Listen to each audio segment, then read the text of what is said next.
Il y a une exposition qui débute samedi à Brownsburg-Chatham, vraiment, vraiment intéressante. Et on en parle avec Cynthia Dubé, qui est la présidente de la Société de la Société culturelle du Pavillon des Jardins. Bonjour, Cynthia. Bonjour. J'ai lu ce communiqué il y a de ça quelques jours et je suis tellement contente de savoir que ça s'en vient à Brownsburg-Chatham, cette exposition d'Anne Frank, une histoire d'aujourd'hui. C'est le fun? Oui, on est tellement fiers. Écoutez, c'est une exposition internationale. C'est dans le cadre d'une tournée que la maison Anne Frank en Hollande effectue à travers le monde. Ça fait des années. Il y a plus de 60 pays qui ont été visités. Et puis le Québec, c'est la porte d'entrée pour le Canada. Donc éventuellement, ils veulent aller ailleurs au Canada, mais nous, on est les premiers au Québec. Et puis déjà, ça fait le tour de plusieurs écoles et ça connaît un très, très grand succès. Qui est Anne Frank? Pourquoi on raconte son histoire? Anne Frank, c'est une jeune juive allemande, donc elle est née en Allemagne, et puis avec la montée du nazisme, sa famille s'est rendue compte qu'il devait s'en aller pour éviter la persécution, puis c'est ça, la discrimination. Et ils se sont en allés en Hollande parce que la Hollande avait été neutre lors de la Première Guerre mondiale, donc ils espéraient que là, ils seraient en sécurité, il y avait des opportunités d'affaires. Malheureusement, la Hollande a été envahie par l'Allemagne et puis est venu un temps où il n'était même pas possible de s'enfuir. Donc, ce que la famille a fait, c'est qu'ils se sont cachés dans une partie de l'édifice où logeait la compagnie de Monsieur Frank, le père de Anne, et pendant 2 ans, ils se sont embarricadés. Ils ne pouvaient pas sortir dehors du tout. Ils étaient là à attendre que la guerre finisse, en espérant que la guerre finisse. Et puis, pendant ces années de réclusion, Anne continuait ses études, elle espérait retourner à l'école, elle espérait devenir écrivaine ou journaliste, et elle écrivait son journal. Et puis, quand ils ont été finalement arrêtés, parce que c'est ce qui est arrivé, je dévoile pas un gros punch, là, ils ont été arrêtés, ils ont été amenés en camp de concentration, et puis seulement quelques semaines avant la libération, Anne Frank est morte.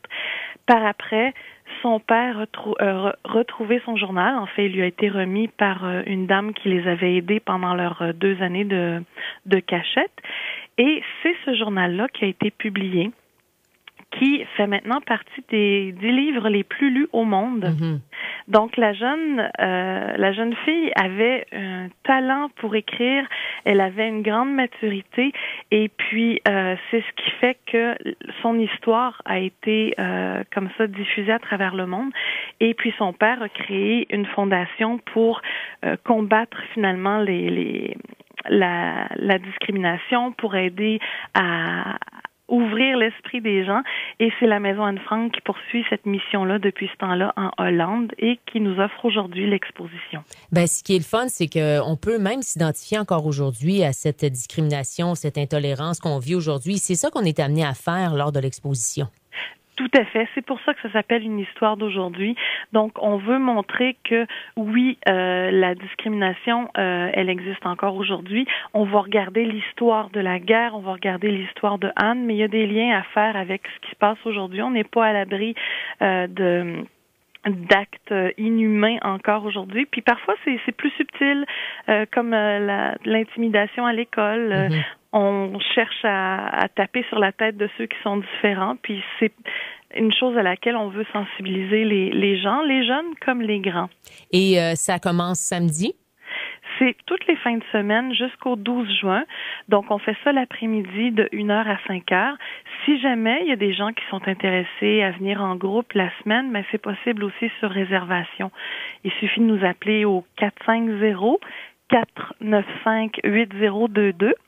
Puis, il y a aussi le 20 mai qui est un congé férié où on va être ouvert pour les visites. Et ça se tient à l'église Sainte-Mungose?